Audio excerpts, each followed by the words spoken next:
am now. Me too. I'm also recording right now. As of All right, right tell me now. about this stupid concert for this stupid guy I don't care about. I know you don't care about Jack Johnson. He's the most chill guy on the planet, though. Sure. You got to give him that. Come on. You're not. You're gonna sit here and say Jack Johnson isn't the most chill guy on the planet. No, I'm not. Name someone more chill. I don't count. Sylvester Stallone. I would never say you. You would not have made the top 50, Kevin. What? I'm so fucking reasons. chill, dude. Yeah, no. What are you talking about? I don't know about that. I'm so chill. You know what? Sure. You know what? Fuck you and fuck the bit I was gonna do. I'm chill. We're starting the podcast. Oh, that's all I gotta do is just piss you off? And then I don't have to hear your stories about Jake Johnson? Or Jack Johnson, whatever his name is? Jack Johnson? You're ruining my chill. Yeah, I'm ruining your chill, Kevin. Me.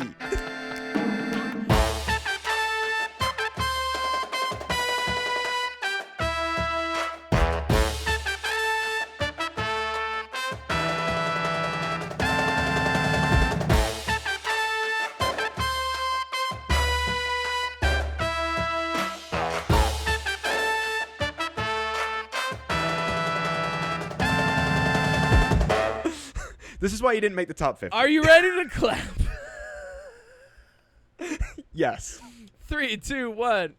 On time, every time. Welcome back to another episode of the UnPop podcast. I'm your fucking most chill captain. Do you hear me? So chill. Kevin So Miner, chill. El Papi, he, him, todo el siempre. With me is...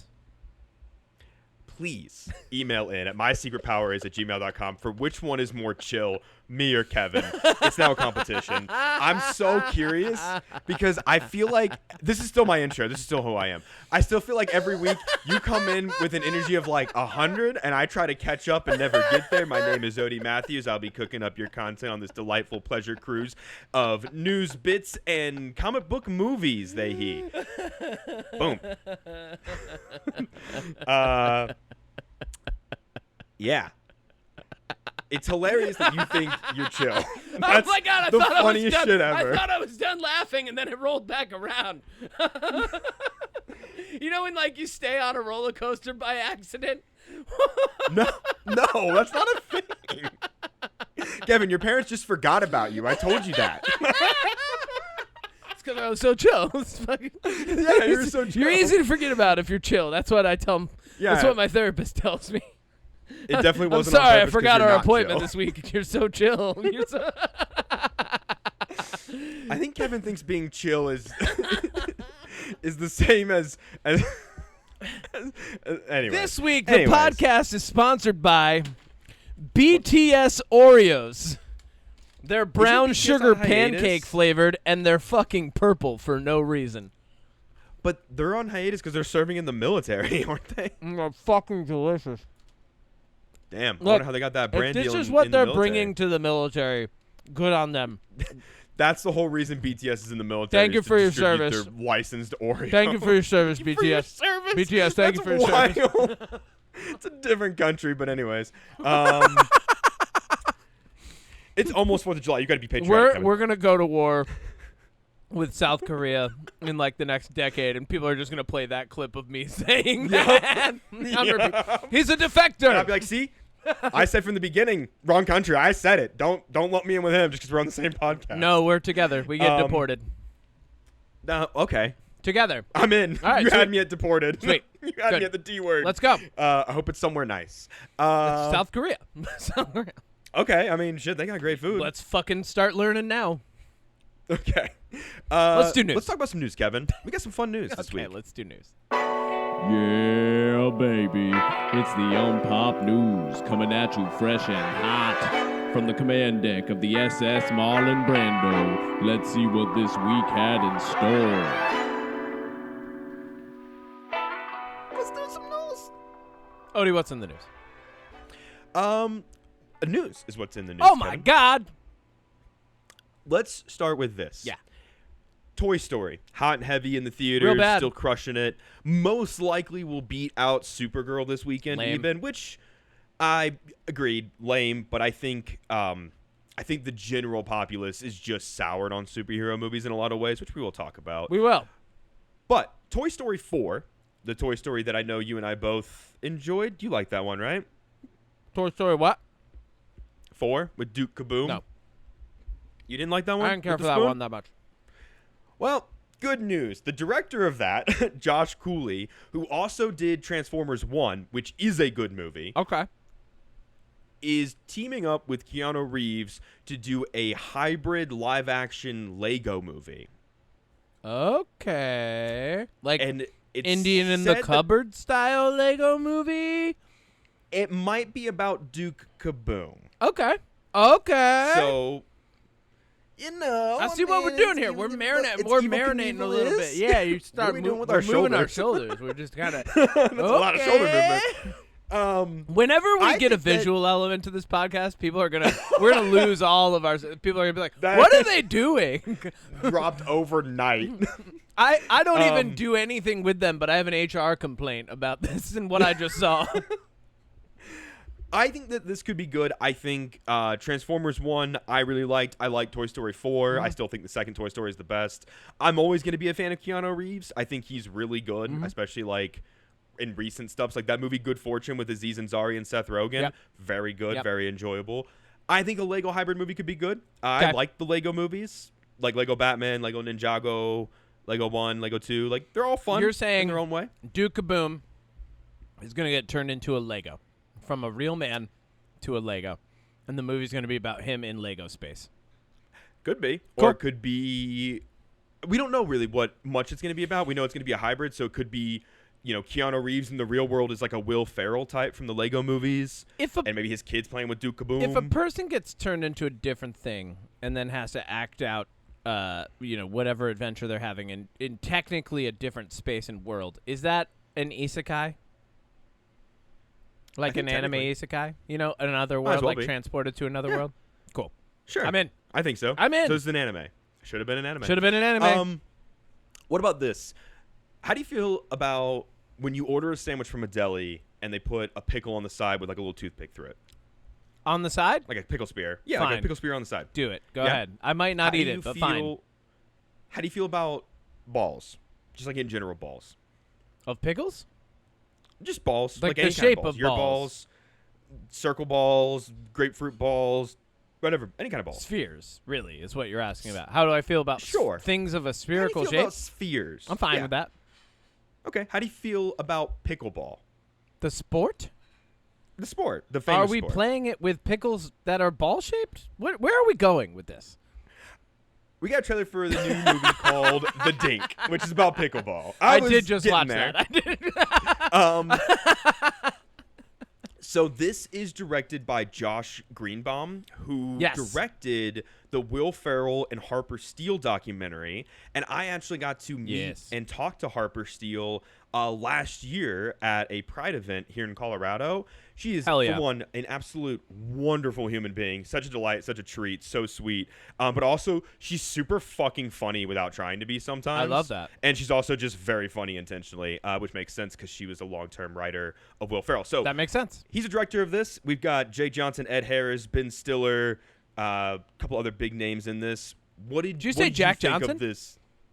No, Jake Johnson. Jack Johnson's in this? The most chillest guy I know. The chillest guy. Wait, Jake Johnson's chillest always guy. yelling. No, yeah, well. See, but he's that's who Nick I'm Miller. more like Jake Johnson than I That's what am you like think chill Jack is Johnson. yelling. That's what you think it is. You think being chill is yelling. I'm being chill. You're like, chill and yell almost have the same number of letters. If you don't fucking stop, I'm gonna chill my fist right through your fucking face. I'm gonna chill you out, man. I'm gonna chill you so hard. This movie looks really funny, though. It's about a tennis player who gets injured, and his path to recovery is Pickleball as prescribed by Ben Stiller. Yes. his doctor. And then in the trailer, I do like the bit when he's like, "You gave me a prescription for pickleball?" And he's like, "You didn't take that to the pharmacy, did you?" And he's literally walking out of the pharmacy. He's like, "No, of course not. No, I'm no." an idiot. This looks hilarious. This is like a great comedy team, great acting. What a fucking great concept. I love it. This is like Balls of Fury, Dodgeball-esque era I'm 100% of like in. sport movies. Yeah, 100% in. Here's something I'm curious you're 100% in on or not. What? A reboot of the Blair Witch Project that's coming out in 2027. I could be cool with that. Yeah. Okay, so we don't know much about it, but I will tell you who's directing and who's writing it. The director is going to be Dylan Clark. He's also co-writing it with Chris Thomas Devlin. Now, Dylan Clark has only done short films, no major movie yet. That's only fine. A bunch of horror We've shorts. learned that that's okay. Totally fine. We got Chris our Curry Thomas Barker. Devlin, We got our Markiplier. Let's get this guy in here. He's written 2 movies of note. Who? One is the movie Cobweb with Anthony Starr and Lizzie I Kaplan. have no idea what that is. Really bad. Okay. Did not enjoy it. Great. And the other one is the new Texas Chainsaw Massacre that's all about like social media, and he murders a bunch of people on a tour bus. That's bad. It was a bad one. So this could literally go either way. You've got a director who's proven himself with short films, with a writer, And they're who co-directing has not, this? No, Dylan Clark is the director, and then he's writing it alongside Chris Thomas Devlin. Okay, so Chris Thomas Devlin, who does the short stories, is going to... No, he's done Cobweb and Chainsaw Massacre. Oh, okay. Okay, so he's Dylan helping... Clark, the director, has done the short films. Okay. So Dylan Clark is going to be our indie director coming in and hopefully making a good film out of whatever they write together. Yeah, and look, Chris Thomas Devlin, his writing credits don't impress me by any stretch, but a lot of times you get a duo like this inspired by horror. They're probably big fans of the original, so it's going to be hopefully a tasteful love letter and not a love letter in the style of like the new Friday the 13th or Freddy like Krueger movies. When you're overqualified to like work at a place like Taco Bell and the guy training you clearly gave up on his job years ago. You know, like that like you got paired up with the guy who's like, yeah, it's a fucking cheesy gordita crunch. You know, like you gordita the cheese and then it's fine. And then it crunches. Yeah. Duh. And you're like, I don't think you know how this place works. No wonder my Taco Bell orders suck. Also, you never give anyone hot sauce, whether they ask for it or not. And he's like, yeah, fuck this place. Yeah, and I don't give out napkins either, because fuck you. Yeah, because fuck it. You order nachos Bel Grande? No napkins. So knowing with that extra information, I'm less keen on it. But genuinely, I feel like a reboot of Blair Witch would be fine. I remember when it came out and then nobody wanted to play Manhunt around Halloween for like 3 weeks. Because everybody was scared shitless because we were all like fucking 12, 13, 14. And so everybody was like, fucking Blair Witch was the scariest thing ever. I'm not playing Manhunt in the woods. You see that? Like, legitimately, people were like, I was like, that didn't even take place here. We can do it fine. And like people like genuinely like my fellow football team members were like backing out of games of Manhunt because they saw Blair Witch. And then like later not admitting to it. Here's my question. Hit me. There's 2 things that I think are actively going to work against this regardless of quality. Okay. One, the found footage style of filmmaking, I think it's had some hits with like Cloverfield and the original Blair Witch, but I think that's not nearly as popular. I think after Paranormal Activity like 3, people started to kind of sour on it a little bit. Became a little stale. And 2, one of the things that makes the original Blair Witch so special, it is one of those lightning in a bottle movies where they kind of made it by accident in terms of how good it is. You know, it was one of those things that was plagued with issues on set. Oh, yeah. So, you know, when a movie goes through those things and turns out to be a masterpiece, which is kind of like the original Star Wars in some ways, like trying to remake and recapture that most of the time falls flat because you can't really recapture something that wasn't intentional. People say it's lightning in a bottle. You can only capture lightning in a bottle once. Lightning doesn't strike in the same place twice. It doesn't. Go ahead. That's Go true. stand out in a storm right now. If you get struck by lightning and you stay standing there, you're not going to get struck by lightning again. Yeah, you can do That's whatever how you that want. works. You won't, promise. That's how it works. Hold up a metal rod. You won't. Hold a metal rod. You Mythbusters won't get it. struck twice. You won't get struck. No, it'll miss. Actually, it'll hit the lightning rod, not you. Not you. Technically, you didn't get struck twice. You idiot. You're good. You idiot. you dumb You fuck. dummy dumb. Get back to Drink your work rat at piss. Taco Bell. We've teamed you up with Steven. He hates this place, and he's gonna show you how to do it. He's gonna show you how it's done. You see that line out there? Yeah, it hasn't moved in 20 minutes. That's intentional. That's Make him suffer. Yeah, so it's gonna be the best tasting pizza supreme they've ever had from Taco Bell. Wait, don't they do like a taco pizza supreme?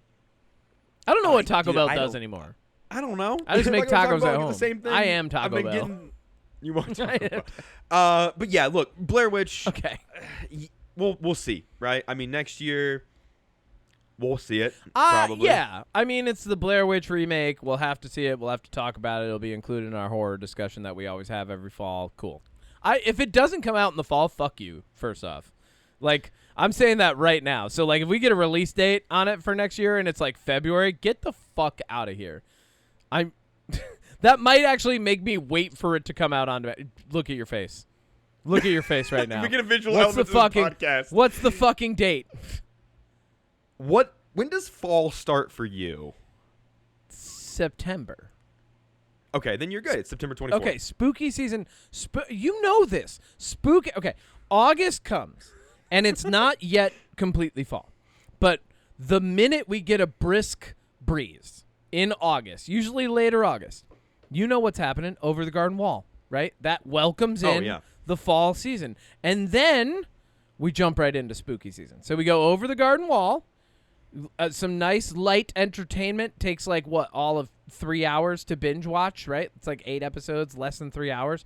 And then it's spooky season. And everything that's spooky should come out in spooky season. You don't release fucking Christmas movies in July. Don't do it. You Hallmark, do. no. Don't do it. Netflix if did. you're listening, okay, well, Netflix can suck it. Get out.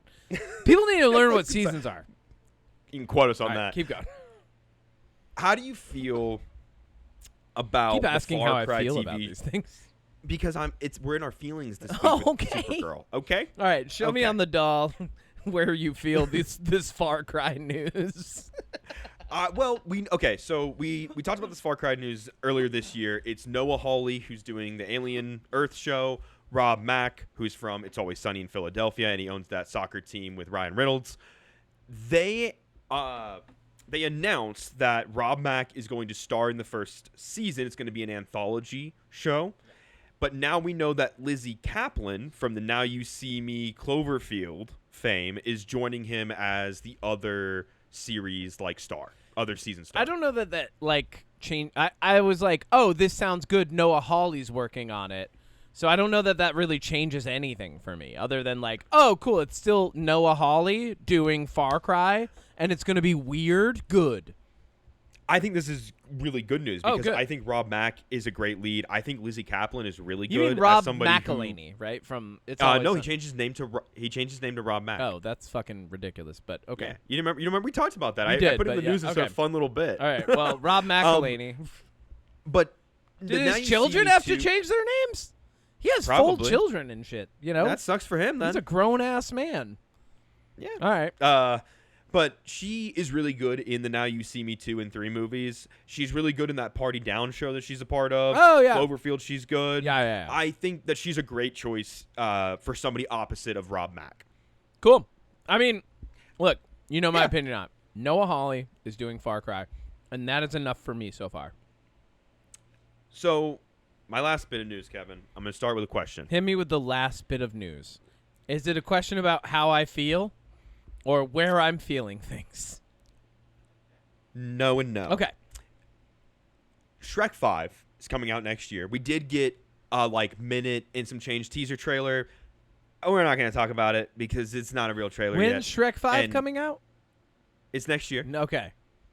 And my question is, do you think Shrek 5 is enough Shrek? Is that going to satisfy the Shrek urge? We haven't had a Shrek movie in 15 years. I haven't watched anything since Shrek 2. So you're itching for it. No. So Not I at got all. great news for I you, don't Kevin. want this. Because following Shrek 5 in 2027, Okay.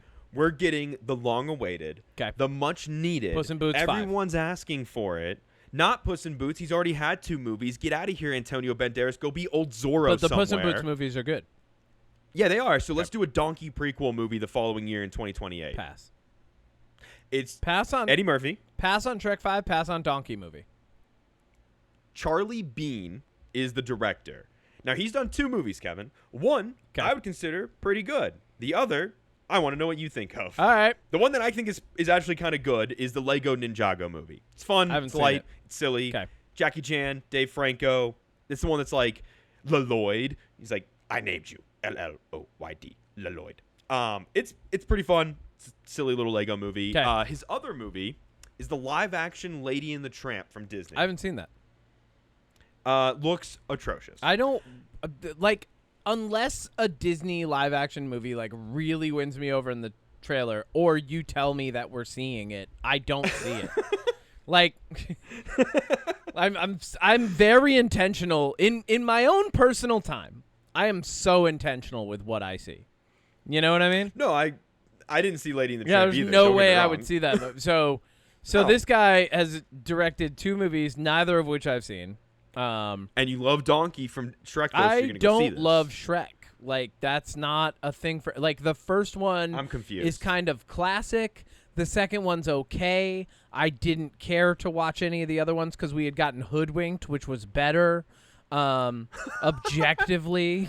I love Hoodwink. When Hoodwinked came out, I was like, oh, we don't need any more Shrek movies. This one's cooler. And then Hoodwinked 2 actually was cool. So, like, we've got 2 good Shrek movies, 2 good Hoodwinked movies. We don't need shit.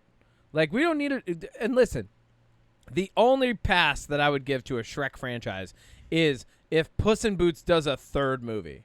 I'm cool with that because those movies are good.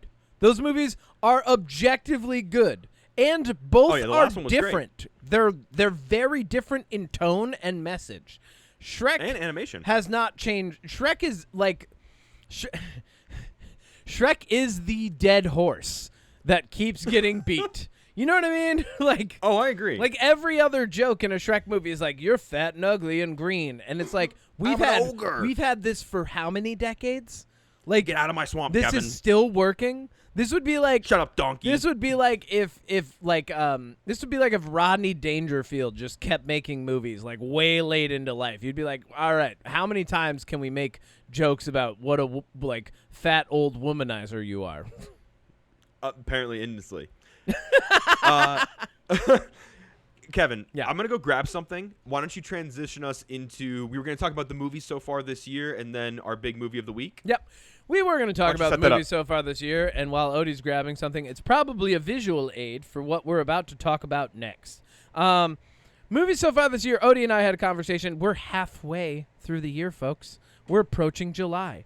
And so we went over the list of movies that we've seen this year, and then we went over the ones that we've said were great, and we compiled our top 5 so far. And Odie is going to run through theirs first. I was going to have you run yours first, actually. God! For a specific reason. But I'm trying to chill.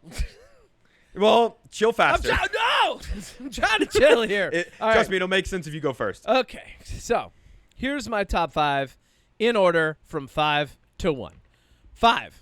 How to make a We'll go back killing. and forth. You do 5, I do 5, you do 4, I do 4. Oh, okay. Here's top 5. 5 to 1. I start.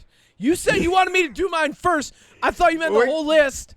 Pay attention, Kevin. Stop chilling and pay attention. I'm so chill. I'm so chill. All right, chill in. All right. Oh, I gotta chill out from all this chilling I'm doing. Yeah, exactly. Take a breather from all the chilling you're doing. I'm gonna lose the plot in this episode. All right, okay. Number 5, starring Star Fox himself. How to Make a Killing. I can't believe they got Star Fox for that film. That guy's great. Great movie. All right, keep going. My number 5 is actually I Love Boosters. The Oh, movie that you sick, told me yeah. to see and was absolutely just a wild fucking It's an ride with amazing Keke movie. Palmer. Incredible. Cool. Number 4, Bone Temple. It's 28 Days Later. It's Ralph Fiennes dancing around with giant dick zombie man. So good. It's everything you need in a zombie movie, and it's amazing. It's fucking The Number of the Beast. It's all the things. Oh, dude. Yeah, so great. So great. My number 4 is actually Project Hail Mary. I just really enjoyed that. I feel like Project Hail Mary is going to be a classic film that people love and love and love forever and ever and ever. I can't get over the gaping plot hole in it. And it was amazing and fun and everything, but it did not make my top 5. Number 3 That makes sense. for me is They Will Kill You with Zazie Beetz. That movie was such a refreshing, like, action thriller slasher with like weird twists that I didn't fully expect, and when I did, I still felt rewarded. Yeah, like really original, like really, you know what it felt like? It felt like a Kill Bill style movie meets like it felt like Kill Bill meets like Trouble All Over. You know, like just like a weird quirky Chevy Chase Kill Bill thing. But then Zazie really Beetz good. is like what Zazie Beetz like really like grounds that entire thing. Her acting and her action in that is just it's fucking phenomenal. Anyway, Incredible. keep going. My number 3, you already mentioned it. It's 28 Years Later, The Bone Temple. Made number 3 for me. There it is. Great movie. Mine only got pushed down by They Will Kill You because I was like, you know what? They Will Kill You felt so refreshing. Otherwise, we would have the same number 3. Number 2 for me is I Love Boosters because Hell yeah. I can't get over, like, you're going to win me over every time with an artsy film. And Boots Riley always does the artsy film. Like, the weird artsy film will always win me over. Like, when we get a Wes Anderson movie, I fawn over it, you know? The Phoenician Scheme, amazing. I love Boosters, amazing. Sorry to Bother You, you know, Grand Budapest Hotel. Yeah. All great movies. My number 2 is Obsession. An absolute just banger of a movie. Just what an incredible horror movie. The messages, the themes, the acting, the lighting, the cinematography, all of it from start to finish is just incredible. I still can't believe we didn't see that the week it came out. Genuinely, I'm like, that is the only time in the history of this podcast I'm like, I can't believe we like almost missed that. We saw something else that was definitely worse by comparison. I think it was Mandalorian and Grogu. Well, worse by comparison, but I had fun with Mandalorian and Grogu. So. And number 1 for me is Obsession, because it's a banger of a movie. That is the best thing I've seen in theaters all year. That movie had me tense and laughing and enjoying and like questioning and just it was the full experience. It's everything that I want out of a theater going experience wrapped up into a nice little weird horror film. No, 100% agree. Yep. Incredible movie, but. Now, you might be asking yourself at home, and Kevin, you might be asking yourself, oh, this is why you had me go first. Okay. What could have possibly beat out all those incredible movies this year? What could have done it? Certainly not the movie that's getting absolutely review bombed that came out this weekend. Well, yes. Certainly not a movie that's getting reviewed bombed by incels and, like, alt-right fucking Republican assholes. What's up? Oh, hey! It's got crypto on it. I got a Supergirl cup. Oh, you got Supergirl. Wait, turn it around. You got the foreskin cup. Yep, I sure did, baby. Didn't know that until after I bought it. Look, I thought that was fake when I first saw it. No, it's real. I thought it was fake. I was like, there's no way that's a real thing. I got crypto on it, though. Yeah, it also looks like a fucking dick. It does, but it's a nice cup. It's got good texture. It's supposed to be her jacket, but I guarantee you, like, whoever got that cup made, when they got the first one back, they were like, this tan is too light. This was supposed to be a darker brown for the leather. Why? Or they did it darker brown. They were like, this looks really bad. Yeah. All right. Look, I don't buy memorabilia cups, but this one, I don't know. I like it. I almost got the popcorn bucket cup combo that they had at Regal, but I'm like, I have too many of these. I can't keep doing this. But I think it is a little bit of a surprise. It was a surprise to me for sure. This is your number 1 film so far this year. This is the year that I'm not, and let me make this clear. I think Obsession is a better movie, but I had way more fun and a great time, and this one hit me in all the right ways that made me feel good. We do that all the time. Yeah, no, that makes perfect sense. And I'm glad that we do that on this podcast, where we don't take the thing that's our favorite and say that's objectively the best. We say, no, this is my number 1. Absolutely. Yeah. Like last year, F1 was my number 1 movie. Was that the best movie I saw last year? Yes, it was. No, but was it my favorite? It was my favorite. That's the thing, is it's my favorite movie, not necessarily the best. And Obsession would be number 1, but I was literally talking to somebody about it the other day, and I was like, The problem that I have with Obsession is that every time I talk about it, I get mad because I know somebody like Bear exists in real life, and it just upsets me more that this movie is accurate as it is. So Obsession, like, in a good way. Obsession gets bumped down for accuracy. Yes. For real life implication. Look, Supergirl, though, I want to say this kind of at the top. I understand there's a lot of things that people don't love about this movie. There's a lot of people that are review bombing it because they say that the Snyderverse is better. I literally saw somebody, I told you this off pod, that somebody said Black Adam was a better movie than this. I know, which is ridiculous. Everybody go watch our video on Black Adam. When this comes out, we will have a Black Adam video, which is a fucking banger, if I do say so myself. People have said that the script and the writing is a little bad and clunky with the pacing. That I can kind of understand. For me personally, I didn't feel that, though. Yeah. Some people say the characters are weak. I disagree strongly with that. Yeah, I disagree with that. I think a lot of the characters are very strong. And a lot of people have said that this movie's not colorful enough because it's based off of the comic Supergirl, Woman of Tomorrow. Yeah. Now, I recently read that comic in preparation for this movie, and because another podcast I listened to recommended it. That comic is very colorful. It's very colorful. That's coming from a colorblind person. Yeah. But here's the thing. This was inspired by that comic, and I understand like the disappointment of, oh, that comic is colorful, we wanted this to be colorful, but this is not a one-for-one recreation, which means that there are elements from that comic book that are taken in this movie, but the color palette, and there are colorful moments. Like there's washes and there's like backsplashes and actually like really cool shots of like the yellow and green suns and yeah. And I want to talk about the color palette when we get into that was a spoilers, green sun, by the way, just so you know. That was really green. Spoiler. But no, it was a regular sun, Kevin. No, it was real green. It was really green, Odie, I promise you. I could tell by anyways. And spoilers, I want to talk more about the colors because there's a specific moment that I think that's built up to throughout the entire movie, and I actually think colors are used intentionally in this. Yeah. But all that being said, if you didn't love this movie, I totally understand why. For me, however, every single thing in this movie just hit the spot. It was exactly what I needed and wanted and enjoyed. I saw it twice.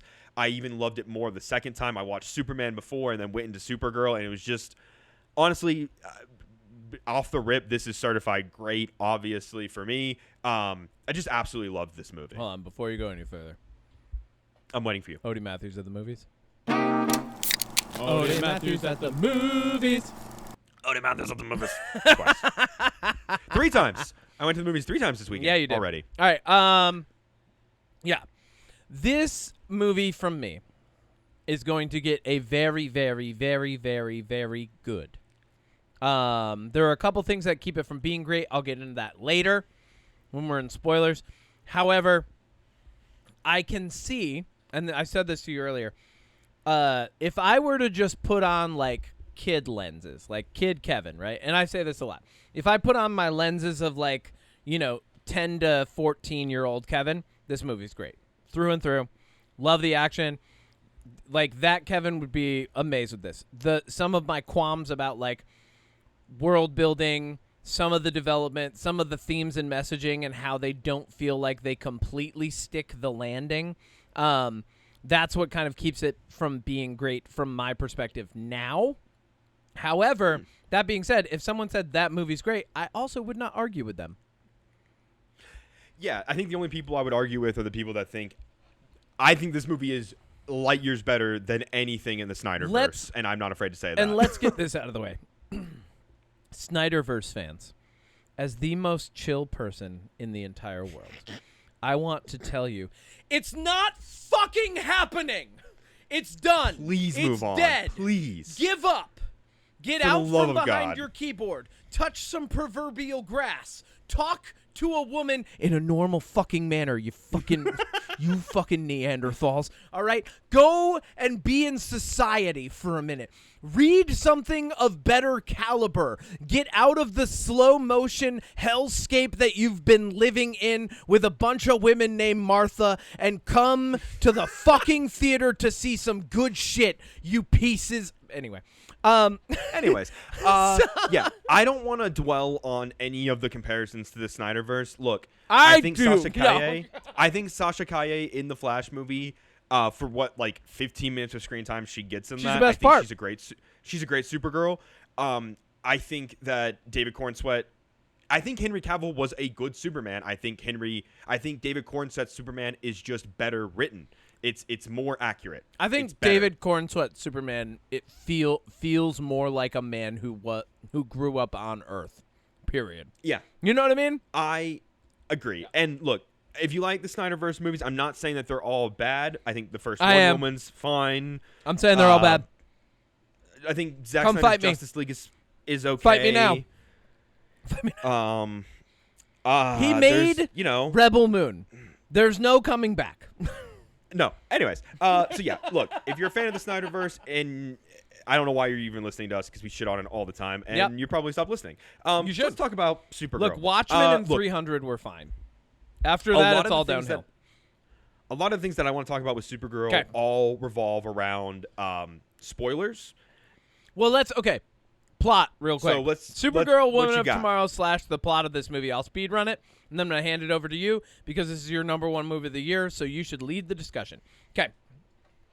Speed run the plot. Supergirl, what's she off doing? Oh, she's off just like living her life, being just a girl. She's having fun. She's going to bars. She's living under a red sun and getting drunk and feeling things. She's in her feels and she's doing it all with her dog by her side. And not only that, she's partying and she's dancing and she's fighting and she's pissing and she's having a great time. And then all of a sudden, wouldn't you know it, a thing that's happening that's totally unrelated to her, these guys named the Brigands show up and they're like, hey, dude, I know that you have a bunch of swords and they're your life's work. Can we only see one of them for this entire film, but have that be really important to the plot? Also, we're going to murder everyone in your family except for your daughter. I don't know why we're not murdering her because we could totally overpower her right now, but we're not going to murder her.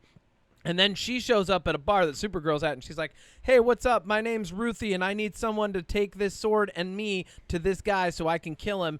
Will anybody do it? And Supergirl at first is like, no, girl. I'll get your sword back from you. Not my circus, not my monkeys. Not my circus, not my monkeys. I don't want to do that. But then, over time, it turns out that girl doesn't give up, but neither does Supergirl. And through the powers of not giving up, the rest of the plot unravels. Or unfolds. No, I mean, and that's it. Pretty much. That's the speed run without getting any spoilers in. Yeah. I like that. The bad guys shoot Supergirl's dog, and then we're on a timer to save 3 Crypto, which is crucial to the plot. So I feel like I should reveal that. So like, she wants to save her dog. Ruthie wants vengeance for her family. Will they get it? I don't know. Odie, take it away. One thing that I really liked about this movie is the inclusion and the way they include Superman. It's not really a spoiler because they've released a lot of these clips already. They were in the trailers. They released the whole scene of her landing on Earth for the first time. Yep. This just fully, and after, like I said, I watched Superman last night, and then I saw Supergirl the day after. So I think that this just shows even more how perfect this version of Superman is, how light, how funny, how charismatic, how like awkward in some ways. Because the thing with Clark Kent, the alter ego, is he's a little awkward, he's a little bumbling, but part of that is just kind of how Superman is in some versions. Obviously, tons of comics, tons of different versions. Some Supermen are cool, some are nerds, whatever. But what I think is really important about the inclusion of Superman in this movie is to show what I think is one of my favorite parts about this movie. What is it? And it shows Superman, who left Krypton as a baby and landed on Earth and was raised by Ma and Pa Kent in Kansas. Yep. And had a normal life and got to adjust to a place that he knew as home, and the only place he knew as home. And that's why his heart and his attitude towards people is so full of goodness and kindness and, inspiration to do the right thing and to stand up for the weak. Whereas Kara had a life before it was taken away from her. Yep. And there's this heavy emphasis on Superman throughout this movie telling her, you're going to grow to love Earth. I promise you'll call this place home. And that's a big point of contention for somebody who had a home and lost everything they knew, and starting over with all of that weight on your heart, Yep. what does that do to you? And that's kind of a big part of this movie. Oh, yeah. And I just really love that aspect of it. Yeah.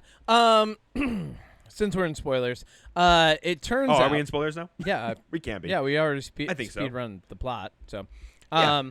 since we're in spoilers, it would turn out, as we find out in the flashbacks, that, and if you've read the comics, you already know this, Argon, which was a broken off piece of Krypton. It was the city on Krypton. Yep, it was the city of Krypton. It got broken off. It became a snow globe city in space. Called Argon. Yep. That's what it is. Literally, the first time it happened, I went, "Ooh, snow globe!" 100%. Snow globe. Yeah, literally me too. in theater, I went, "Snow globe." Cool. Out loud, Yeah. and someone looked at me. They were like, "You fuck." Now I can't unsee it.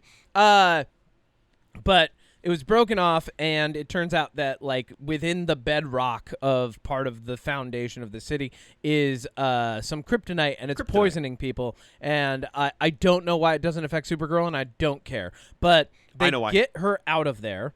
And one thing that I like that's very different and actually establishes the differences between Supergirl and Superman's ethoses, maybe that's how you say that, ethoses, but is that so? Clark Kent as Superman, we know, always gets, like, he's got, like, the big speech from his parents. He's got, like, this idolized view of them that he's kept in his mind. And then he's got, like, his Ma and Pa Kent, who are like, they're like, see the good in everybody. Help everybody. Be good all the time. Like, it's very much kind of drilled into him. And that's how you end up with this, like, poster boy, kid in the front of the class. I'm here to save everyone. I'm here to help everyone. Let's be good, right? Whereas, Kara, who is Supergirl, gets from her mom instead. She goes, just be good. You don't always have to be nice. You don't or kind. Yep, you or don't. tough. Yeah, you don't always have to be tough. You don't always have to be nice, but just be good overall. And I think what's cool about that, and where I'll actually say I like Supergirl in this universe more than I even like Superman, is it Agreed. gives her leeway to be more of a human than he is, even though he was raised on Earth, because she has, like, this gray area that she can act in where she's like, oh, yeah, my mom said I don't always have to be nice, but I have to be good. So she ends up in this movie very often, even sometimes reluctantly, choosing to do the good thing, whether or not it's the right thing, and then goes about doing it how she sees fit, which often includes literally just kicking the shit out of people and sometimes killing them. So I like that. That, to me, makes her a more complete person. And to piggyback on Yeah. the moment with her mom then jumps to a moment with her dad, Yes. where he tells her, where you're going, Earth, you're going to have powers, and, you know, these powers, you use them to protect the people who can't protect themselves. He's like, and listen, Kara, I know that I was Wednesday Addams' boyfriend from Summer Camp in the Addams Family Values movies, but I'm here to tell you now that you're going to have some powers, and you don't want to abuse them. and this, I want to jump to this part now, and then we can go through more parts of the plot. Hit but it. just because we're on this ramp up to it, I mentioned the color thing. Yeah. Okay. There's I want to just this is kind of a long thought, so I apologize. Again, I've thought a lot about this movie in the last. I saw it early on Wednesday, and then I saw it on Friday. Yeah. So I've just been thinking about it a lot. Yep. On Earth, Clark gives her the Supergirl suit, and he goes, "I'm sorry, it's so colorful. It's so people know we're good." Yep. And that is something from early Superman comics, that his suit is just so kids know he's a good guy. Yep. Right. And throughout this movie, there's some colorful moments for sure. I think there is definitely colorful moments, but a lot of the planets they go to are war torn, very like gray, very tan, very dark, very grim. Yeah. The planet where they meet Lobo is the planet where the brigands are staged is just like mountains. You know, it's nothing crazy. And the moment that she shows up wearing the suit for the first time, she is the most colorful thing on screen. Oh, cool. And yeah, it's to show not only that she has kind of accepted her journey, which we'll talk about more throughout because there's parts to it, but it's embracing that side of her that didn't want to be a hero. Yeah. And what I love about that, if I may continue just a little bit Go past ahead. this moment, she's the most colorful thing on screen. She's embraced being good. You know, she remembers her dad saying, use your powers to protect those who can. Her laser eyes are But- bright as fuck. But the way that she ultimately ends up protecting Ruthie, who this entire movie just wants to kill Krem, the bad guy, because he killed her family. Yep. But the way that Kara uses her powers is not the powers that she gets from being a Kryptonian, but the powers of understanding what it's like to be in Ruthie's shoes. Yeah. And Empathy. protecting her from making a choice that would ruin who she is. And that's the power that she uses in the end. And then she fucking stabs the bad guy, which is great. That's But, why like, all the incels hate it, because of empathy. and that's the thing is, like, that moment, especially the second watch through, where I picked up on more things throughout. Yeah. And I was like, wow, like, in the end, you know, it's not about the fact that she can lift buildings and fly around planets. You know, it's using the power of understanding what it's like to be in those shoes, because one of the biggest themes throughout this movie is pain, the pain of loss, the pain of heartache, and how to deal with that, how to overcome it. And that moment really solidified for me just how much I love this movie. Like, that whole build up with the colors and being good and her powers, and it's just so rewarding. I don't know. Small counterpoint, not negating anything that you said, but to go along with what I think takes this movie away from great and makes it good for me. Very good, but still just good, not great. If that is the use of colors, a better way to translate that is to have the movie become less and less and less colorful up until the moment that she shows up, and that doesn't necessarily happen. So, like, and that goes along with, like, a lot of the things that I'll probably throw in as we're continuing this discussion is, like, cool, you did it, but not, like, all the way. Like, you know, like, and I think a lot of the messaging and themes, like, like I said, like, you know, it's like they're doing, like, a tumbling routine in gymnastics, and then they land, and then they stumble a little bit. And so I'm the judge sitting over here, and I'm like, yeah, that's a 6.5. You know? Yeah, and look, I don't disagree with that at all. I think that's just what I noticed when I saw, like, the color thing. One other bit that I want to touch on, because I wrote down a couple things I wanted to make sure I remembered to say. Okay. And since we've talked so much about Superman, my last thought that I had about his inclusion was there's something really subtle that I think speaks to the writing in this movie actually being pretty good, in my opinion. Okay. Ruthie, when she shows up, she tells us she's 13. Kara tells us she's turned 23 for her birthday. They're a decade apart. And then later on, she says that Clark is, give or take, 10 years older than Kara. Clark is the mentor to Kara, and Kara ends up being the mentor to Ruthie. And I just thought that was kind of like, I was like, that's good, because what I think is also really nice is Kara eventually at the end ends up where she wants to be, which is next to Superman. We know she's going to be in the Superman sequel, which I'm super stoked for. So she ends up finding her place next to Clark, using her powers to protect people. So she ends up exactly where her mentor is. But Ruthie also ends up where Kara is, because she's released that burden from her heart just in a different way and chasing what she wants to do, which is following in her parents' footsteps of making swords. So they each kind of end up where their mentor wanted them to be, which I thought was nice. Ruthie become a bigger character in the DCU? Do we know at all? I think she was made for this movie. Oh, okay, cool.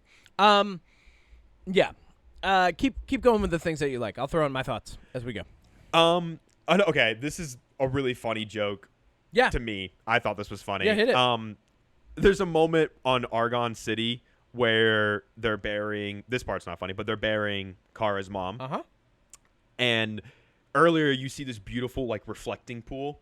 And then they walk by it later, and it's, like, all green and full of algae. And I wrote down in my notes, they have the same reflecting pool that DC has. Got him. Hey. I thought that. Hey, our NSA agent who's combing every episode. Ha, gotcha. Got him. Gotcha. You worked for that guy. I wonder if it was vandalism in Argon City, too. Interesting. Probably was in neither. Probably wasn't in either. Yep. Got him. Another thing that I just absolutely fucking loved in this movie, and I think it's, I don't know, because you have thoughts about world building, which I want to get to, because one of the things that I loved was all the weird alien shit. The alien bars, the alien bus, the alien rest stop. I loved all of that stuff. I'm glad you brought that up. Let me do this real quick. Okay. Great job, James Gunn. James Gunn, you did it. You still did it. Okay. James. I might not be calling this great, but you're still batting 1,000 in my book, baby. Great job with the weird aliens. Yep. Popcorn poop butt alien is my favorite. Who is yours? That joke when she eats it and she's like, This tastes like shit. Well, it is. My favorite weird alien was I liked Seth Rogen's character. What brief moment he's in it. Yeah. Like I thought I liked the little weird. bus guy. Yeah, I knew I should have called him out 60 today. Day Lloyd. Yep. Dude, that's so good. That was good. A lot of the aliens are just fun. I liked popcorn poop butt alien, and then also I really love the fucking tech pirates. Like, the tech pirates were sick. yeah. What a cool, fun little inclusion. Yeah, okay, so to get into one of my points real quick. So going through this, Ruthie shows up at a bar and is obviously like a 13-year-old, very naive, and she's like, hey, I've got one of my dad's swords. I know his life's work was in a shed and like that the brigands took it, but they're not even going to use those in this movie at all. I just have this one, and this one's the important one, so just pay attention to it. And then some guy grabs it. Can you tell that's one of my criticisms about this film? And then and then the guy grabs it and takes it outside, and Supergirl goes outside and fights him. And like this is like the first case of her like reluctantly helping Ruthie. And then after, which I thought first off, I thought that was a great introduction fight scene. And she doesn't have her powers, which shows she's capable without him to some extent. Yeah, her powers are lessened, and she's like getting punched and kicked and like bleeding. I thought that was a better way to show how this film was going to be different, because she's not doing the Superman fight in the beginning. She's doing her fight, which is, hey, I'm drunk and don't have all my powers, but I'm going to fucking knock this guy out. Also, Crypto in for the win, biting the guy in the junk. Love Crypto. Yep. Turns out if you're an anthropomorphic alien, your junk's always in the same spot. But or at least it just hurts to get bit by a dog. Or at least whatever the case is. Well, he had a loincloth on too. But like so that was a really good introductory fight scene. Then Ruthie shows up at her ship, and we have like a whole funny moment, like, and this moment of comedy of like between the two of them and showing like the juxtaposition of the naivete and the jaded was, I think, perfect and spot on. And then of course Krem shoots Crypto as he's leaving, steals her ship. She needs to go get the antidote off Krem, and Ruthie wants her vengeance. And then she just like, what I love about this, she doesn't go and find another ship. She literally gets on a fucking bus. Like, that was great. I thought that was cool. I'm like, wait, you're getting on a like bus to go save your dog? And she's parked at like a campground for spaceships, which I thought was really cool. She basically leaves a spaceship RV park on a bus KOA. to go take down this guy. Yeah. And I love, but then on the bus, Ruthie shows up. Turns out she's still a pain in the ass. Tech pirates show up. This entire sequence was my favorite sequence of the movie, period. Oh, okay. Like the comedy between Ruthie and the other alien, Kara just walking up and going, "Ah!" like screaming at the alien that screams, and like just knowing her language, but it screams. I thought that was amazing. Millie Alcock fucking knocks it out of the park in this movie. Oh, she crushes it in this. So like, but then when the tech pirates show up and she's like, she clearly doesn't have a plan, but says she has a plan, and then like grabs one of their like little digitized teleporter things, but doesn't know how to use it, and is teleporting herself all over the bus and trying to fight and failing. Like everything about that sequence just showing like how she's capable but incapable at the same time. Like she's trained but not enough. She's like a superhero but just a little under par as of right now. I thought that was amazing because it brings some actual tension to the scenes, and it gives the other characters more moments to shine. And not only that, I'm going to put another point here about why I think this movie is not great and only good. Those tech pirates could have been the fucking villains in this movie. I think the brigands are actually weak compared to the tech pirates, even with what little information we have about them, just with what they were doing, how they were going about it, and how they seemed like more organized. Like the female villains, I think, would have been better villains in this film. I think that's intentional, Kevin, because I have some I have some thoughts on the villain. Okay. I'm not saying that makes your point like mute. I think that's intentional, but it doesn't stick the landing And then we the get way the it should. amazing sequence where she's flying toward the yellow sun. I was gonna say, and then- dude, that was what I was gonna say. That So moment good. when she's flying and they're shooting at her and she smiles and she's twirling. So good. Dude, I had a couple gummies, and the first time I saw this, I saw it in IMAX. And during that moment, I was just Loving it. Oh, dude, time stood still. It's so good. And then they shoot their phase beam at her, and she blocks it and then like sends With it the back. eye And like the lasers. little nod as she like increases the length. Of the, I was like, this is fucking good. Like everything I about agree. that sequence was great, and I wanted more of that. And then when we got back to the plot, I was like, yeah, this is fine, but that was cool. You know, like Yeah, let's talk about the villains. Let's and get then into it. I'm kind of saving Lobo more towards the end. yeah. Yeah. Okay, so the villains, I think, are objectively the weakest part of this The movie. And brigands, it's been you a mean, complaint specifically. since for leaks and everything. And I don't disagree with that. I think Krem overall like kills enough people and does enough menacing things that like, yeah, he's the villain. Yeah. Like, and it's known he's the villain. I don't think he's as nearly as engaging or captivating as Lex Luthor. Yeah. He's definitely no Black Adam. I mean, come on, Black Adam. No. His body language makes me think of like a big villain's minion. Like he almost like he has the body language of like one of the goblins from Lord of the Rings. You know what I mean? Oh my God. Yeah, like everything he's kind of like smirking and smiling, and he like dances a little bit. Like he's like, you can tell he's having fun with it, and like that's a good performance.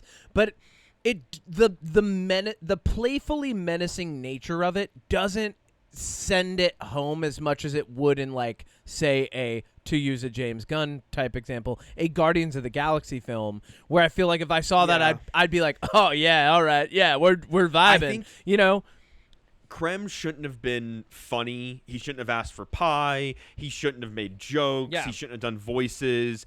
I think he should have just been like, he kills a little girl in this. Like, I think that would have stuck better if he had been more just straight evil and not funny and jokey. Yeah, and like once again, going into the point that I'm making, in the moment that happens, meaningful, powerful, moving. But as soon as we get away from it and he's just acting the way that he's acting, and I'm like, oh, all right. Yeah, I guess you're evil, you know? Like, here's the one thing that I will say, and again, I'm not saying this movie is perfect by any stretch, obviously. yes, you are. I mean, like, You said that no, to me right no, before we started. no, You said this is a I perfect think movie. no, it's not a perfect movie because I think one moment both times I saw this that I was like, is when he's telling Ruthie in the ship, he's like, if you tell us where your Kryptonian friend is as she's dying by the green sun, we'll let you live.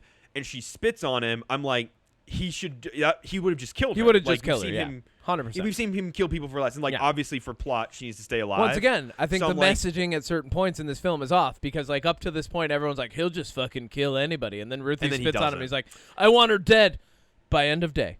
And, like, I think just skip that conversation with Krem, have a guard come in, her take the guard out, get the key, like just skip all of that, and it would have been way better. Yeah. Because the villains in this movie are a group of a race of all men who take child brides to keep their race of all men going. Now here's the which thing. means There's- that they there's- mate with them and then murder them. Exactly.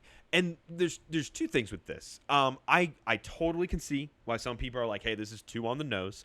Me personally, I thought it was kind of funny because you see a group of all men and they're like not very good at stuff and they're disorganized and they kind of fail pretty easily and they're really just going around based on fear. And I think that was just really funny to see because it just shows how like a race of all men would be doomed to fail because yeah. of course it fucking would. And then I thought it was kind of funny in contrast to the tech pirates because here's a group of women who show up and like are organized and precise and like lethal and know what to do and aren't scared. You know what I mean? Like I think that contrast is funny. That being said, the brigands are an underwhelming villain. But here's my main thought about that. Hit me. I don't think that I think that unlike other superhero movies like Superman where Lex Luthor is a crucial part or, you know, Captain America, where the Red Skull is a crucial part, or Thanos in the Avengers.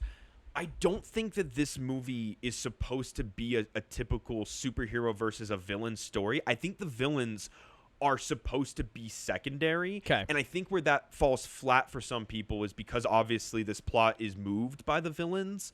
But I think it's about the moments that Kara and Ruthie experience together and individually that matter more than the villains and them moving towards taking them down, if that makes sense. Because what this movie, again, is building towards is her saving Ruthie with what I said before. Yeah. You know, it's not building towards her taking them down with a big punch up. Yeah. But that being said, I understand why people don't like that. Well, so I get your point, and if that's the case, great. However, that doesn't change the fact that at no point in this film did I feel like anyone who could have been in danger from the villains was actually in danger. You know? Agreed. And so that's 100%. where, to me, like, if you're selling that point at the expense of the tension I would want to feel from that, then it's going to lessen the value of like the scenes that absolutely. Yeah. And I don't disagree with that. Yeah, like build it up. Like have the moment where like the switch flips in Krem's head and he like I mean, was this movie PG-13? I think somebody said there was like an R-rated cut maybe, but I feel like this was PG-13 and maybe that's why we got this. And if that's the case, fine, whatever. But like I feel like a director's cut of this with like Krem maybe being a little more violent and hostile would really like it would create more tension, even if he's not like just murdering more people, but like just a couple scenes where it shows like him being a little unhinged or something, you know, like I wish we got just a little bit more of that so that like in the scene where Ruthie's there and he spits on him, like you actually feel like, oh, he might murder her right now. But when she did, I'm like, yeah, but he's not going to kill her. You know, like, and then they're like, they've got these brides, and it's like first they mention the brides and the brides aren't around. Then the brides get out, and instead of murdering them, they're like trying to kind of corral them and gather them in the chaos of this fight. And then later the brides are just in a pen, and like the guys are like, they just totally abandon them. Like no one's like, but like at no point do they even really show like the tension there. And maybe that's intentional too, because this is PG-13. But like, it took away all of the tension for me because I'm like, yeah, but narratively you haven't shown me where the peril is here, you know? And I don't disagree with that, but I think for me, I viewed it as they viewed those child brides as nothing more than property, so it wasn't a priority for them to get them over getting at Kara. I guess the biggest problem, and I've kind of explained this to you too, my biggest problem with like the whole brides thing is like they mention it in a way where we as the viewer are supposed to care about it, right? But then they're just showing them being helpless. So the brides are essentially like they're the pluralized damsel in distress. And then at the tail end of like the pinnacle battle, we just got like this one moment where like they've gotten into a tank and shot one guy and kind of like give Supergirl a nod like, we've got this now. And I'm like, do you? Like, you know what I mean? I think that's more of like, I kind of took that moment as, and not that Kara needed the saving, but she had their back, so they went to try to have her back. Also, if we're going to make a bunch of funny jokes, there should have been one person in there who's like, I'm actually a man. Like, I thought that would have been a great joke. Like, I shouldn't even be here. What are you talking about? Like, wouldn't it be funny if they actually had a guy in there who's like, he's like, I shouldn't be here. I don't know. This isn't going to work like the way you like, long think. hair. Yeah, just like one random dude. Another moment go that ahead. I personally really liked. I saw a couple people online that didn't like this moment. Okay. Again, I totally understand. The big punch-up battle after the ship crashes With her and Krem. is a bunch of people driving in a circle with Ruthie in the middle. Mad Max and style. Supergirl shows up, Mad Max style, and a slow rendition of Jimmy Eat World. I loved that song. That was a great rendition. Comes on, and it's slow motion, but not Snyder Vision slow motion, like tasteful slow motion, in my opinion, of spinning around Ruthie as things are exploding and vehicles are flipping and guys are getting punched. Yes. And she just has this like look of like disbelief and shock. And the lyrics of the song just match up so perfectly with where she's at Yeah. in her journey. And it's just, for one, it's not only like an incredible action sequence, but it's also just a beautiful moment with a beautiful song, with beautiful visuals. Like, I don't know if I should be emotional during it or like cheering for the action. It's so like just well done. Yeah. I think, the thing, before any of my criticisms, the thing that makes this movie great is it did what Wonder Woman failed to do. It establishes a strong female who is capable of taking care of herself, but is forced into a place where she needs to help another. It totally forgoes any dumb love story that would tie her and her wants and whims to a guy. We get, in the music, we get nothing but female singer-songwriters, which I thought was wonderful. I love that it was female-fronted all the way through, which was the messaging we should have gotten from previous female-led superheroes that were looking to kind of like break that barrier. And so for that, you did it, James. You did a great job. But the writer. Whoever the team that put all this together, great job, guys. But before you do your criticisms, though, I'm not even going to criticize it. But what I was going to say is, so like the thing, like in that scene, right, where we get Ruthie in the middle, and all of this happening, on top of that, like I think the only thing I would have wanted more out of that would have been like the final driving moment of, okay, this was completely female driven. Like I guess I would want to see, like, at the end, like, I you know what, I lost it. Keep going. Well, okay. You mentioned, comparing it to Wonder Woman, and I agree. I think you hit the nail with, it's nice to have a Supergirl not have like a love interest. Like, oh my God, I would have hated this movie if that was the case. Yes.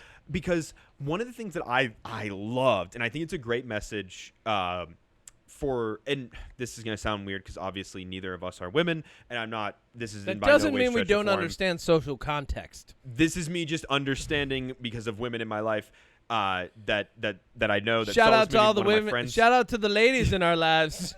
Woo! But I had a friend see this movie off of my recommendation, and she said this, and I thought this, but again, What's her name? It's Give her nice credit. to Don't rob credit from I'm the not. women. She absolutely. Nope. I'm taking credit for this. Her name is Megan, and she's awesome. Thanks, Megan. Her and her boyfriend Austin saw this off my recommendation. They're in my D&D group. I saw this movie with two women. I like that Megan pointed out, and I saw this too, that we have a woman superhero who's messy. She's wearing messy clothes. She gets throw up in her hair. There's a scene where she's peeing on the toilet, which you never see. Yeah, no, I love it's that. always guys Very pissing. real. And like, I think it's so nice because she was saying that, from a woman's perspective, it's nice to be seen that, like, you don't always have to be prim and proper. Like, one thing about Wonder Woman is she's always wearing dresses in these nice outfits and these nice gowns, and her hair is always great. But like, there's not a moment in this movie where Millie Alcock looks like she's put together, and it's fine. It's great. Yeah. And like, it's got like that disheveled, I'm going through shit, which is a real thing. Yeah. And it was nice to see that, like, it's okay to be messy. Yeah. It's okay to not have it figured out. It's okay that pain wears you down sometimes. Like, there's just messages in this that across the board, I think if people looked past wanting it to be fucking Snyderverse, they would see that, Yeah. 'Cause it's right there. Yeah. You know what? It would have been nail on the head, but I would have excused it if they had included the song Messy in this movie. That actually would have been a bop. Yeah, absolutely. That would have been a bop, baby. Yeah, so, like, my kind of, like, final good thoughts on this. I think that the story kind of drives itself. I think it's good that I totally agree with your friend Megan. It's great to have a messy female superhero who also isn't apologizing for it. Thank you. Exactly. Yeah, she's not like, sorry, I'm just in this place. She's like, no, fuck no, I'm you. drinking. Here's You where broke my I glass. am. Yeah. I like that. And I really like. We haven't even talked about Lobo yet, so I don't. I was gonna say, so we gotta get so to not Lobo. even final thoughts, I guess. But we have a lot of thoughts about this movie. we Kevin. do. I do. But like, I do. But I really enjoyed watching her journey the entire way, because she really does develop as a character, and you kind of know where she's going from the beginning, right? It's pretty well telegraphed, but it still felt rewarding to see the story come full circle all the way to her sitting in Clark Kent's apartment, just kind of like going, hey, I'm back. Yeah, I guess I could give this a try. We're happy to be home. Yeah, she goes, yeah, and she corrects herself, too. She's like, well, he's happy to be home. We're happy to be home. Yeah. And that was a nice moment. Let's talk about Lobo. Okay. For those that don't know, real quick, Lobo in the comics is they say he's an immortal with a godlike complex in this movie. Lobo comes from a species a name I do not know off the top of my head, where they can only be killed by another person of their race and species. Yep. So he goes and kills his entire planet so nobody can kill him. He's the last man standing. He's essentially immortal, giving him a godlike complex. He is a very strong contender in the DCU, in the DC universe power scale. He can go toe-to-toe with some big baddies, including Superman and Supergirl. That being said, this is the role. He is an Jason alien Momoa, from the planet Zarnia. Rhymes with Narnia. Narnia? Right. Yeah, I was going to say Narnia. Zarnia, spelled with a CZ. Of course. Yep. And he is a bounty hunter. He first appeared in Omega Men #3. In the 80s, I believe, Yep. right? He also, in the comics very often, canonically, has a dog. And it is a bulldog. It's a space Hell yeah. bulldog. Where was that at? Yeah, right? Missed opportunity here. Here's my main thought on Lobo. Yeah. Jason Momoa was born to play this role. 100%. This is like when I first saw him as Aquaman. Like, this man is incredible. He's one of the highlights of this movie for sure. He's funny. He's good at action. He looks really good. The makeup, the outfit, the costume, everything about Lobo's presence, especially the second watch through, his motorcycle, his quips, his weird jokes. He doesn't take anything seriously. I love the bit when he's like, "Aren't you those broads from the, or what does he call them? The ditzes. Aren't dits, you the dits from that bar?" And she's like, "Fine, that's what I've been calling you." And he's like, touche. Like, yeah. So Lobo was a regular character in Green Lantern and Teen Titans spinoff and Omega Men. Here's a funny fact and fun fact about Lobo. He was originally intended to be an indictment and satire of the Punisher Wolverine hero prototype, where he has the biker lifestyle and like that snarky wit about him, but he was supposed to be like kind of making fun of them, and then he just caught on as like a high violence anti-hero, and the guys who made him, one of them being Keith Griffin, who also worked on the Green Lantern and Teen Titans spinoff, was like yeah, I made him, like, he was made to make fun of these guys, and then people loved him. Go figure. Like, that's how it always happens. That's great. Yeah. I want him to come back and team up with anyone. I put him with Guy Gardner. I would love to see him and Guy Gardner go on an adventure. Like, yeah, put him with Mr. Terrific. I don't know. He's also Anybody. made appearances in Legion, Rebels, Krypton. Justice League International. He has. There's a comic series called Blazing Chain of Love, in which he's sent on a job to a harem. Okay. A paramilitary Christmas special where he is contracted by the Easter Bunny to assassinate Santa. Like, Yeah, Lobo's awesome. yeah, he's a fun character, and Jason Momoa brought the fun to this film with him. Oh, 100%. I loved Lobo. I think his action was great. I thought his weapon was fun. Like I said, I think that there's so much about him that just works in every way, in my opinion. Oh, yeah, 100%. Here's a fun thing. His name roughly translates from Zarnian into "he who devours your entrails and thoroughly enjoys it." Of course. It's like he's like also trying to be like Deadpool in some ways. But do you have any thoughts about this version of Lobo? Yeah, so Jason Momoa, first off, he's doing the thing he did in Fast 10. right? Like he's just here to have a good time. Outshining Vin Diesel. He's here for a good time, not a long. Yeah, he is, and he's outshining Vin Diesel in anything he's in, even Aquaman. But he shows up in this, and here's small criticism, then I'll get into Lobo. He's in a bar, and Kara has just beaten up a bunch of dudes to try to find out where the brigands are. She literally beats up an entire bar. They're firing lasers everywhere. She's kicking guys around. She's throwing them out the window. She's kicking them against the wall. One guy claps as he's leaving the bar because he doesn't want to get beat up by her. And then, Squidward. as she goes to talk to the bartenders, who apparently have no association with the brigands, seemingly, Lobo lights up a cigar, and Ruthie, who's next to her, she's like, "Oh no," and then Ruthie's like, "What?" And she's like, "That's Lobo." And we have no context for how she knows him or whatever, and I think that for the sake of this movie, if that's fine for you, that's fine. That's not fine for me. Why? How? Why? She's been in space. I guess so. He's a bounty hunter. But then they're like, he doesn't even regard her, even though he bumps their table, and then later is like, "You're the ditzes from the bar," even though they were right next to him. And she There's a lot of moments with the interactions with Lobo where I'm like, there's something more here, but we're missing it. But other than that, I think Jason Momoa had a great time being Lobo. I loved all of his action sequences with the chain and the hook, like the little blade thing that he has.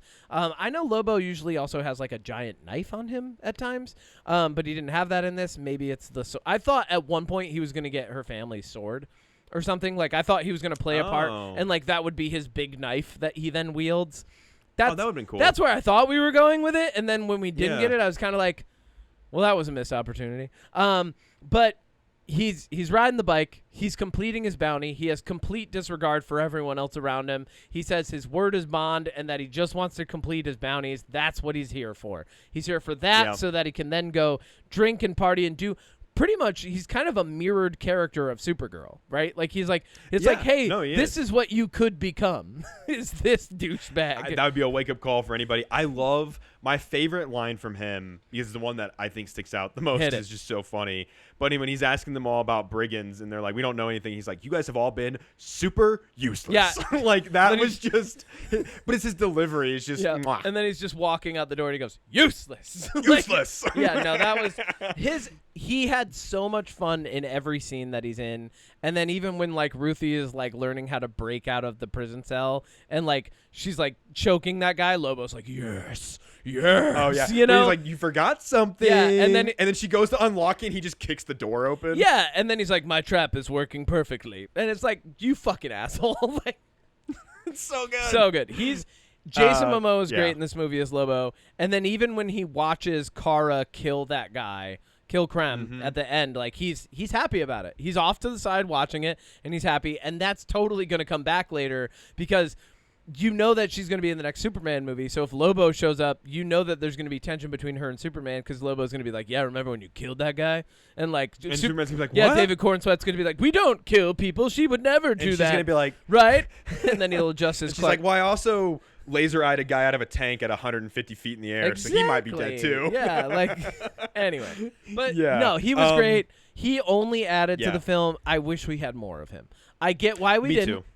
But I wish we had more. I wish if we get a Lobo movie. I wish this movie was like more tech pirates and Lobo with like whatever else was going on. Yeah, I can know see what that. I mean? You could do the same message. Tech for pirates sure. would want seemingly the best swords in the galaxy too, right? Or just not make it swords. It could be anything. It could be anything. I don't disagree with the criticism. Like I said, I don't disagree with the criticism of this movie. Yeah. For me, I think there's just a lot in it that worked. I think there's a lot of things that maybe I just don't want to pay attention to because of the other reasons. But I think just through and through, unapologetically, I just really loved this movie. I wonder if my opinion of movies would be different if I saw them with you.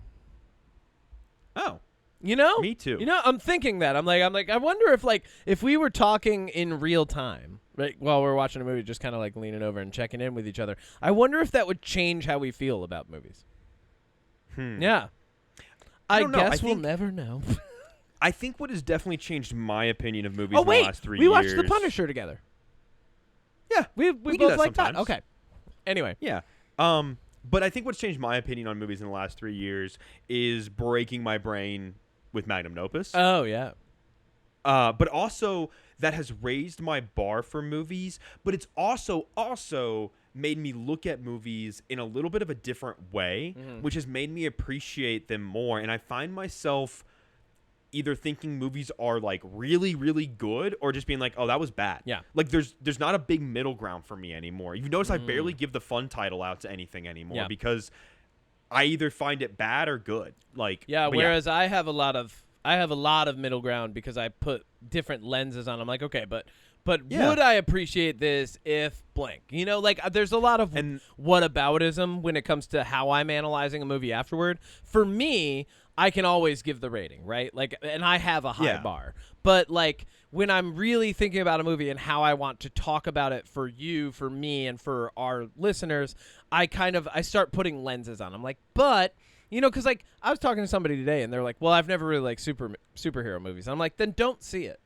Like, I was like, don't worry about it. Like, I was like, it's a very good movie, but if you don't like superhero movies, don't make this one the one that you think will win you over. Like, let that happen organically, you know? Yeah. Because if it's meant to happen, it will happen organically. And I also think that Supergirl and Superman in this new DC universe, and I could be wrong about this, but for me, they feel like superhero movies for people that like superhero movies that are more than just superhero movies. Movies that say something as well, which Marvel used to do and DC has tried to do in the past. But DC messages in the past where it's okay to machine gun people, and if you have the same name as, if your mom is the same name as this guy you're mad at, just be friends because you're both human or something. Whereas, like, you know, Superman has it's a message that's good. But I will say this, Kevin. This is my last and final thing I'm going to say about Supergirl. I think it's better than Superman. Having rewatched it before going in, I think Supergirl is better than Superman. I'm going to have to watch Superman again before I tell you that. But I probably think I won't think that because Superman was really, really good for me. Superman was really, really good. That actually did get a great from me. It got a great from me as well. This did not. I like Supergirl, the character in this DCU, more than I like Superman, the character in this DCU. However, I think I like the Superman movie more than I like Supergirl, but that's because of the inclusion of my favorite character in the current DCEU, Hawkgirl. Oh, yeah. I like her the most. I want more of her. I will say on a rewatch of Superman, she is lacking the most. In presence, because she's phenomenal, and anytime she's on screen, I'm just overjoyed. Who's playing her? Mia Becerra? What's her name? Isabel Merced. She is phenomenal, and especially as Hawkgirl, absolutely knocked it out of the park. But Supergirl, Millie Alcock's Supergirl, I like more than most of the characters. Actually, I would probably say it's her, and then Isabel Merced's Hawkgirl are like my two favorite characters right now. Her and Mr. Terrific in the DCEU for sure. Yeah, I love Mr. Terrific. He was great too. Exactly. Yeah, I will say this just honestly more than anything though. This and Superman make me so excited for Clayface, the Lantern Show, but most importantly, Man of Tomorrow next year, the Superman sequel. I like the fact that it's going to have Supergirl, Superman. We're getting Aaron Pierre's Green Lantern, Hal Jordan, Hawkgirl's back, Mr. Terrific's back, like Luthor's getting the power suit, Brainiac's the fucking villain, Rick Flag Sr.'s back. Like, yes, please, more. Yeah, and that's all I have to say about Supergirl, Kevin. Listeners, it's obviously a movie I really loved and felt very closely to for a lot of reasons. If you do not feel the same, I totally understand why. I, however, will be thinking about this movie for quite a while. Yeah, let me end on one final note. Listen, if you're review bombing this movie right now, fuck you. As the chillest man in the fucking world, calm the fuck down. Stop it. No one cares about your keyboard warrior shenanigans. You suck, and your reviews suck, and everyone should block your Letterboxd. Period. Agreed. Thanks. Do you have a Letterboxd? Yams. No, I don't. We should start one for us. We should do a Letterboxd where we review shit and then plug the fucking channel on there. And it could be like Kevin's review, Odie's review, you know? And then we could That's a either give it great a idea. cumulative score, or each one of us could do a review and then represent the pod. I like that. I'm into it. Odie, what's your jam? Okay, I got 2 jams for You you. have so many jams. It's a Hugh Jackman day. Whoa! Kevin, because It's a huge this jacked morning, man. It's a huge Jackman's day. This morning I saw Death of Robin Hood before it exits theaters, since it's basically already done. It's been on a week. Well, here's the thing. It didn't get a lot of promotion. No, it's A24. Yeah, it didn't get a lot of promotion. It's A24, which means it's weird. Tell me wrong. about it. Tell me about it. Look, No spoilers. Tell me about it. I want to watch it. this is definitely going to be on streaming, I would say, in the next month. Cool. It's worth checking out. If you were thinking this was going to be like Logan, where it's like an old hero who goes around killing and murdering and doing a bunch of action, I was. I'm gonna say right now, you better set your expectations differently. Okay. This is a Glad we movie. This is a movie that's telling the story of a man who is nothing like the mythos around him, and what that has done to him over the years, what the consequences of that are over the years, and deciding how he wants to go out in terms of on his own terms. Okay. It is a slow burn 2-hour movie that I think does a very good job at telling a story. Visually, it's incredible. The set pieces are wonderful. The costume design is awesome. Hugh Jackman gives an incredible performance as a disheveled, old, injured Robin Hood. Yep. Bill Skarsgård is a great little John. Yep. I think that this is exactly what a realistic version of this hero, quote unquote, would really look like. Yeah. And I think it's good. I don't think it's much better than good. By that I mean I think it's just simply good. Okay. Cool. I think it's worth seeing on streaming. Cool. I'm glad I saw it in theaters because I probably never would have gotten around to it if I hadn't. I'm looking forward to it. I wanted to go see it in theaters. I just didn't have time this week. Otherwise, I would have seen it in theaters, and we could have talked about it briefly.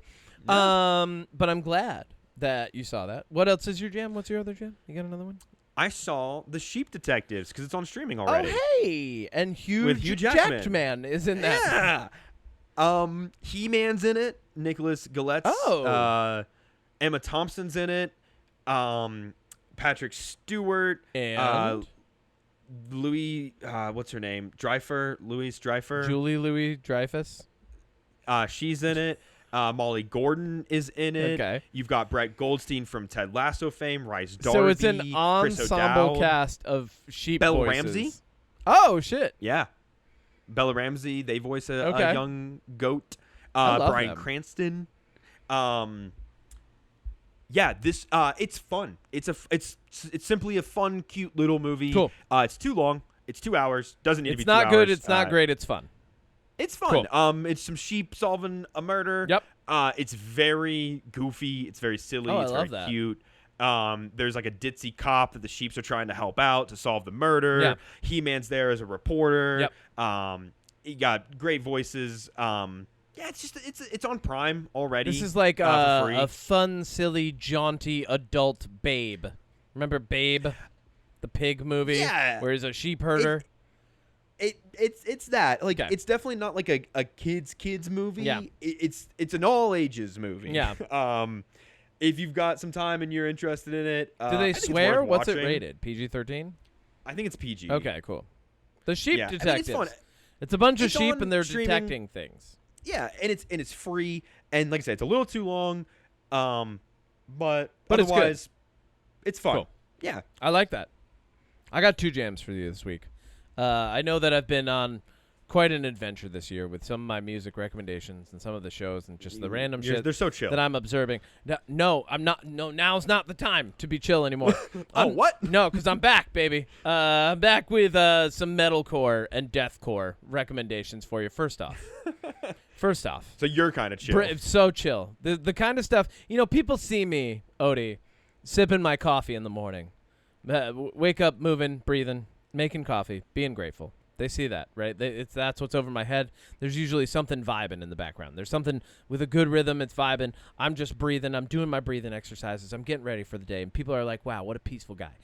they don't know that in my headphones, I'm blaring deathcore. I'm blaring math metal. I'm blaring Era and Via Nova. And my recommendations this week, which were Bring Me the Horizons is re-releasing their first album, Count Your Blessings, which was a landmark for the fucking scene. So good. So good.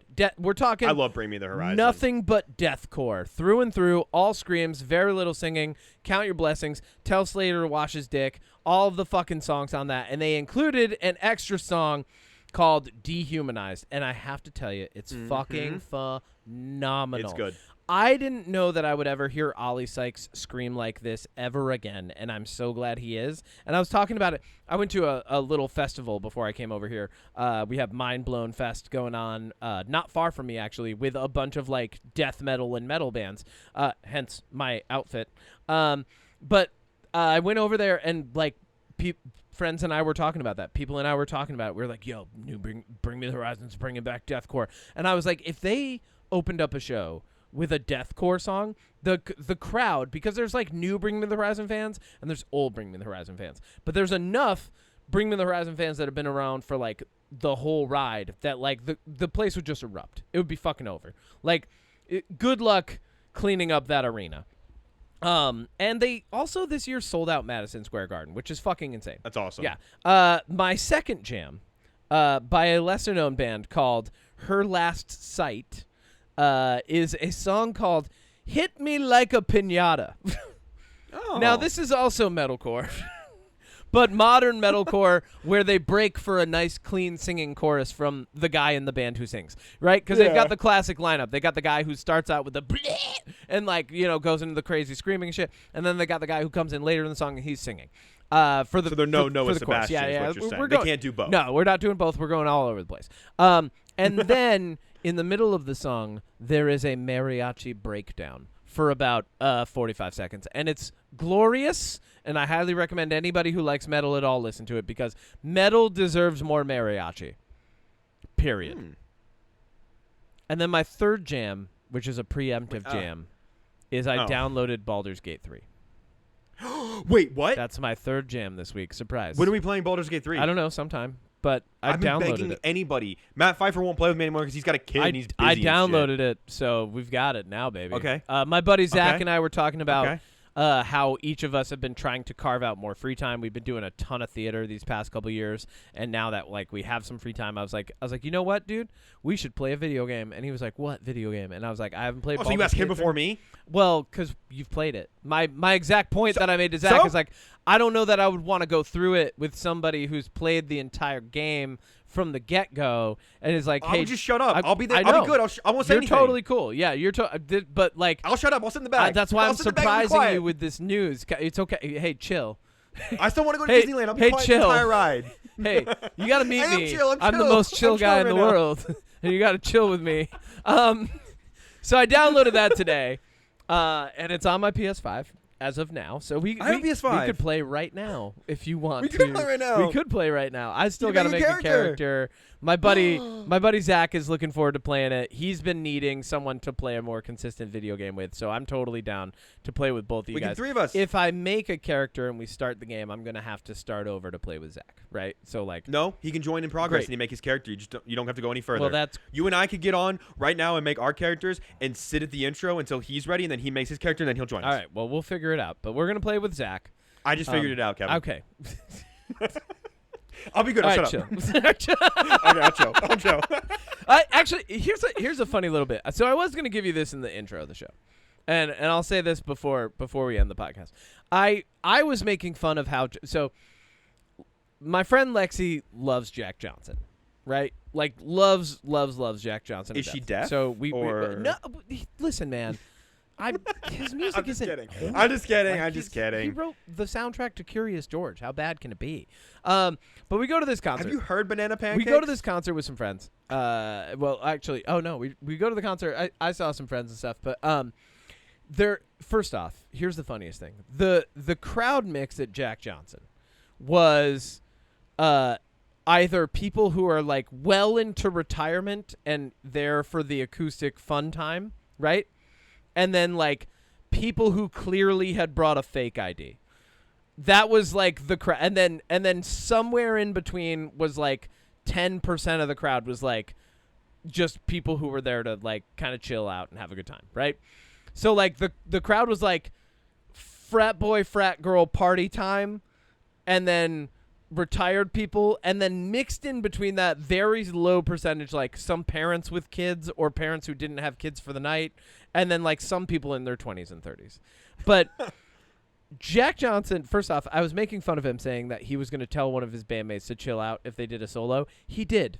As a matter of fact, one of his bandmates, who is an amazing keyboard player, this guy Zach, rips an insane harmonophone, which is like the keyboard thing that you blow into. He does a crazy solo on it. He played fucking accordion, 3 different pianos. Like, he's killing it, right?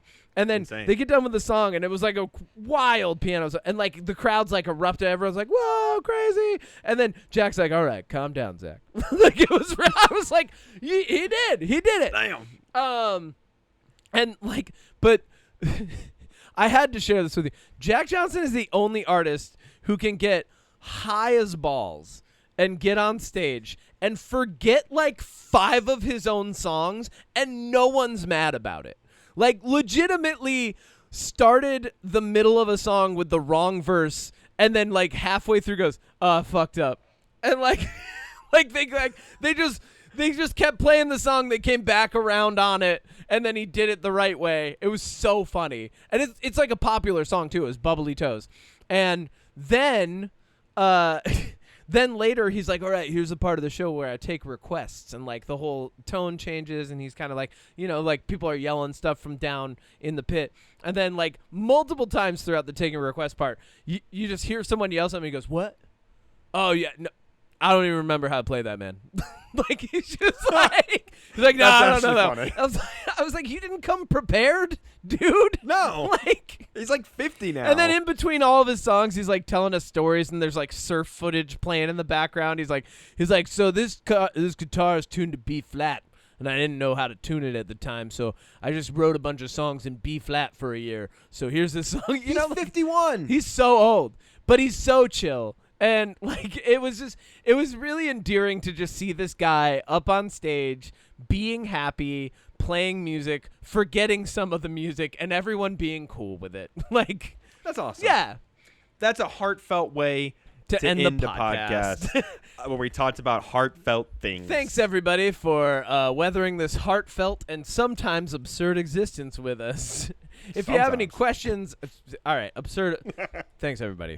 This is fucking absurd. If you have any questions, comments, concerns, subpoenas, or you would like us to podcast live at your fucking funeral, make sure you email mysecretpoweris@gmail.com. Also, make sure to email us and tell us who is the chillest, which is me. Obviously, Kevin. Obviously. Art by FrankAce. Music by moi. We will see you next week when we are talking about Minions versus Monsters. I think it's versus. I don't care. I'm excited. I love Minions. Minions are such a guilty pleasure for me. It's kind of insane. It shouldn't be guilty. It's just a pleasure. Do I have bad taste in movies? Don't answer that. No comment. Just end it here.